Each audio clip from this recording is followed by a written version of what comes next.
Sekarang jam 6.47. Pikun itu bakal datang sekitar jam, sebenarnya di jadwal tuh jam 6.50, cuman biasanya agak telat kan. Ini udah siap dengan baju putihku yang baru gini. Ini pakai celana yang kemarin sama masih kaos kaki yang sama. Ini dia outfitku, kerudungnya juga sama. Ini ada ininya, ada apa, inilah pokoknya gitu deh. Habis ini mau turun. Hari ini agak telat sih sebenarnya bangunnya, gara-gara tadi sebenarnya alarmku udah nyala, cuman habis itu aku tidur lagi, jadi agak telat. Nih bersama sepatuku, ini udah nggak terlalu foamy, mungkin gara-gara kemarin habis tak cuci terus tak keringin, jadi kayak udah nggak seenak waktu awal lah. Dan juga ini mungkin sekarang udah sekitar berapa kilo ya, 5 kali 10 50 apa 50 kilo ya, mungkin sekitar 50-an kilo atau bahkan lebih, atau bahkan udah mencapai 100 kilo ya, aku nggak tahu. Yang akan berangkat nih bersama saudaraku. Goodbye. Aku bakalan sampai jam 7, sampai jam 5:17.00. Cuman nggak tahu bakal telat apa enggak, tapi yang jelas gitu deh. Ini hari ini makeup day aku. Gitu deh.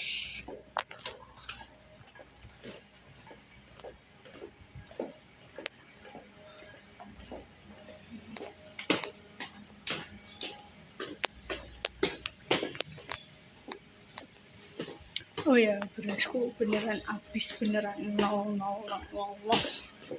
Jadi ya udah, hari ini tuh pilihannya kalau aku mau makan malam, kalau nggak mie super bubur, kalau nggak ya beli gitu.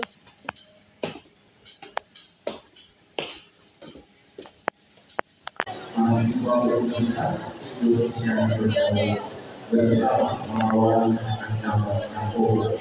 Dan sebelum sesi saya serahkan, kita saksikan dulu video yang berikut.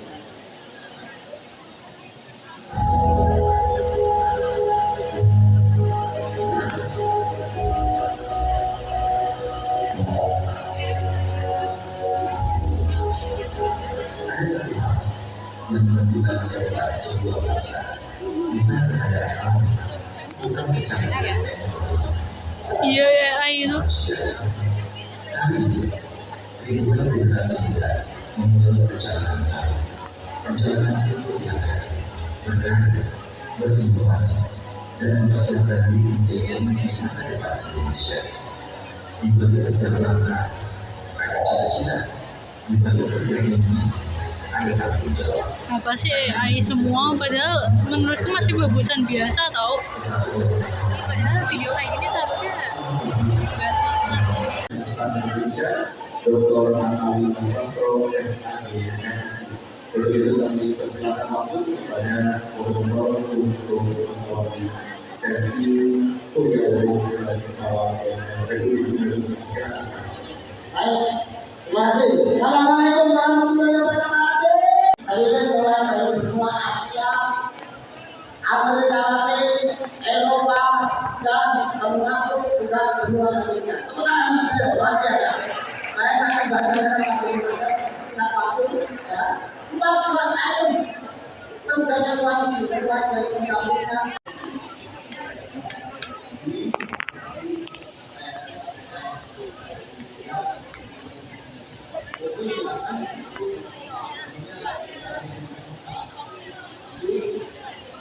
Jadi sekarang lagi materi pertama.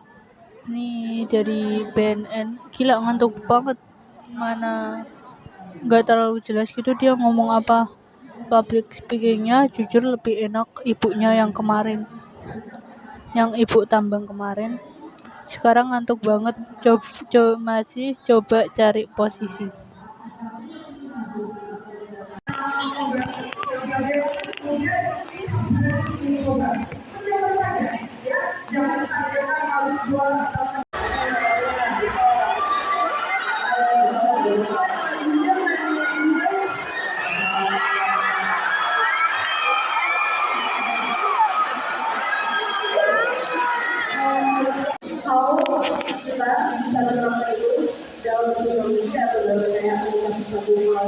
sosial media dan sebagainya dengan foto dan video dijelaskan. Sehingga mungkin kacanya lebih sedikit kalau dari pengalaman aku sendiri.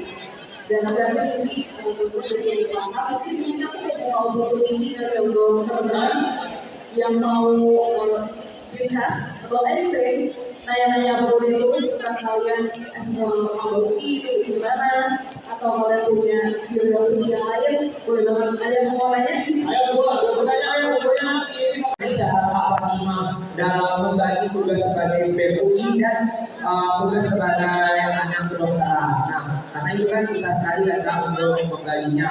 Dan apakah Kak Fatima ada tips untuk teman-teman maba-maba dari semua fakultas bagaimana sih cara menjalani Jalinan baru melihat negara luar gitu ya,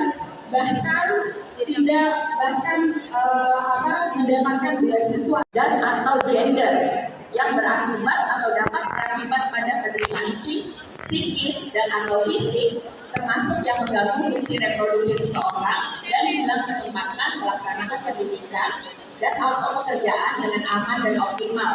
Kalau lihat definisinya panjang gitu ya, kita coba pahami bentuk-bentuknya biar gampang ya. Next please. Next slide ya. Nah jadi peserta perundingan dari Ketua Satgas langsung.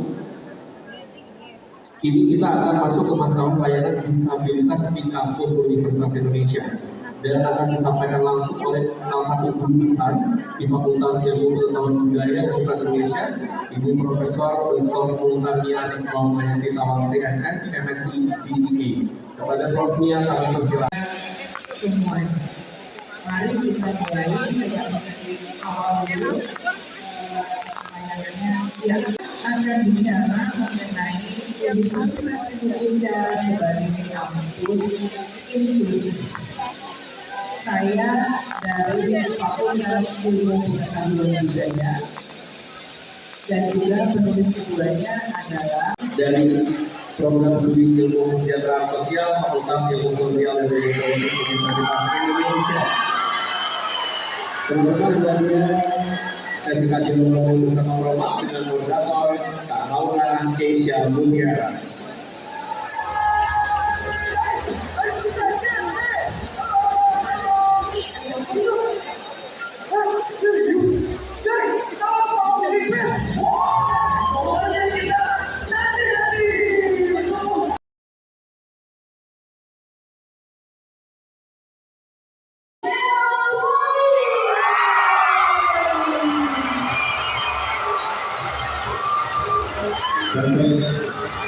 Selamat sore,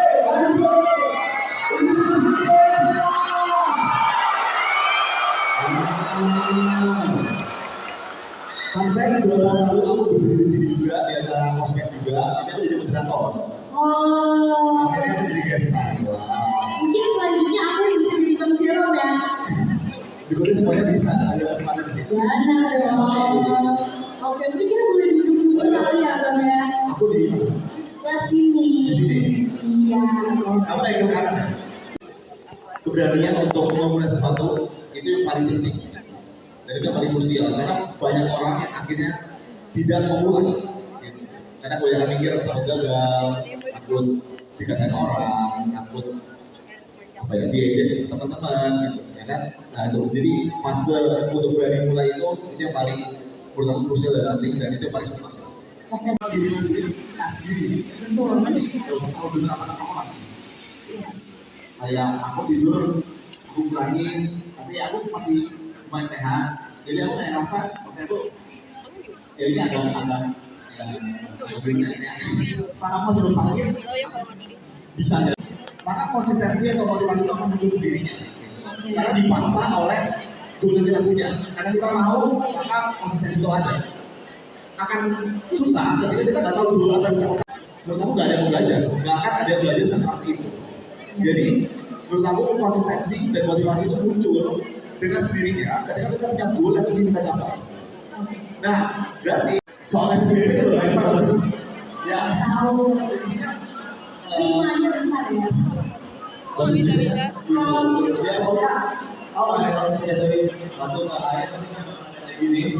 Jadi intinya influence kayak gitu bahwa kita influence ke keluarga kita, saudara kita, lingkungan kita. Itu dari lingkungan itu ketika mereka sudah influence kita bisa dibalik lagi ke teman yang kita nggak bisa influence. Kita nggak bisa reach.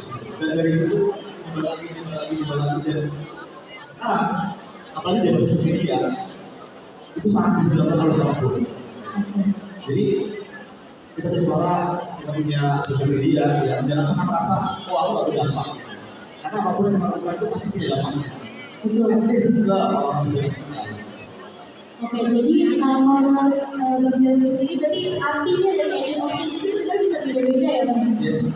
Tergantung dari orangnya dan juga tentang maknanya gitu. Sebenarnya tindakan itu nggak harus sesuatu yang luar biasa, nggak harus 100.000 orang gitu ya Bang.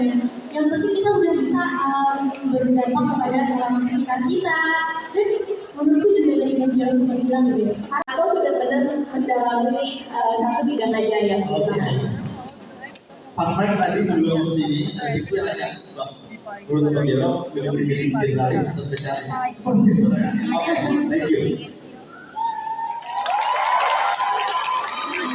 Gini, aku akan ngambil tengah-tengahnya. Jadi kalau generalis itu kan kayak gini, ya kan kayak banyak yang bisa-bisanya tapi nggak ada. Kalau spesialis itu kayak satu tapi dalam. Nah aku ingin, menurut aku yang ideal adalah huruf T. Jadi ada kayak gini tapi ada kayak gini gitu. Jadi setengah-setengah. Jadi aku nggak tahu teorinya apa tapi mungkin huruf T kali ya yang perlu diingat. Kenapa? Karena aku menerapkan itu dalam diri aku. Dulu aku suka banget matematika maksudnya. Terus aku ikut olimpiade. Ketika aku ikut olimpiade, aku pernah ikut olimpiade di UI. Di situ momen kesadaran aku gitu. Dibandingin orang-orang yang benar-benar jago banget matematikanya, aku nggak bisa bersaing sama mereka. Oke, soal pertama, kalau aku nulis DF, ya, huruf B, huruf F, huruf O, M, A, G, terus B lagi, R lagi dan seterusnya, berulang terus. Di urutan ke-100, aku tulis di apa?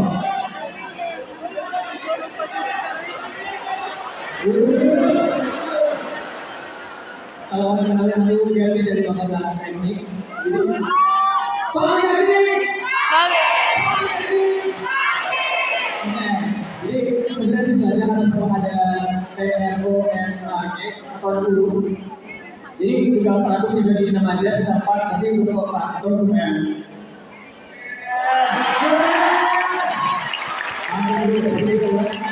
Saya di Bapak.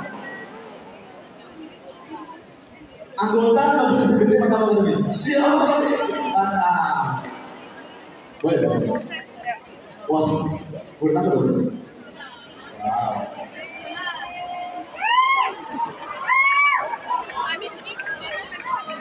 Oke, aku baca gimana nanti ya? Oke, aku bacain aja soalnya ya. Aku bacain. Ada sebuah persegi panjang, lebarnya X, panjangnya X plus 2, kelilingnya 50.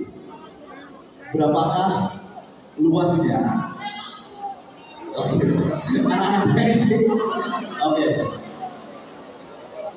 boleh jalan-jalan. Yo. Kecewa.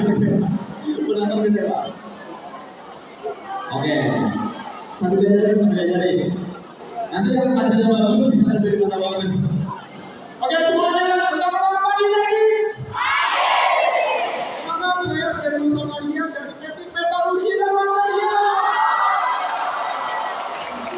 Jadi sini kita punya persegi panjang, lebarnya itu X tambah 2. Seperti yang kita tahu, persegi panjang itu 2 kali lebar ditambah 2 kali panjang.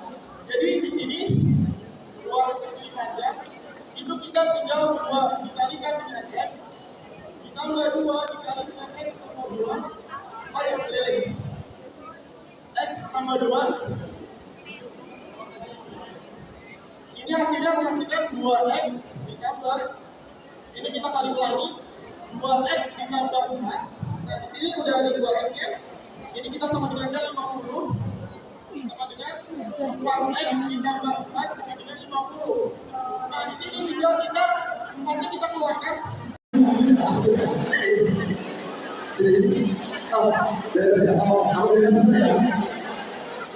Aku mau dari nanti gitu. Dari nanti, oke gitu. Gimana gitu? Gitu ya. Aku mau dari nanti, semua mau oke. Habis nanti, gue gitu ya. Oke. Nggak usah. Tengok ya kita.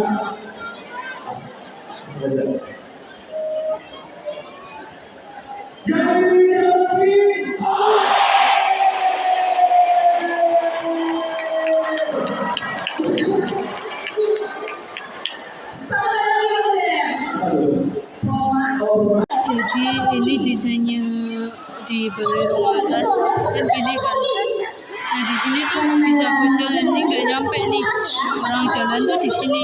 Ini tuh kayak step kaki gitu, jadi dia beda ketinggian. Tapi kalau yang sini sama yang kursi ini itu sama. Nah, terus di atas sana itu ternyata ada bisa berjalan. Jadi ada orang yang jalan di atas situ. Nah di sini tuh bisa jalan, ternyata ini tuh kayak bisa gitu ya, lewat kelihatan apa enggak, pokok intinya di situ bisa jalan lurus kayak keren gitu. Tapi ketika kamu jalan di sana terus lihat bawah tuh kayak gila serem banget, itu pasti gila serem banget gitu deh. Jadi ini bis yang full, ini jam 5:30 kurang, jam 5:22. Ini udah mau, ini mendung banget, ini kayaknya mau hujan. Kita lagi mau nunggu pikun, kayaknya sih beneran mau hujan ya, soalnya semengerikan ini. Langitnya juga ini deh, kita lagi mau nunggu pikun. Tadi habis kedatangan sama ya gitu deh, mantap.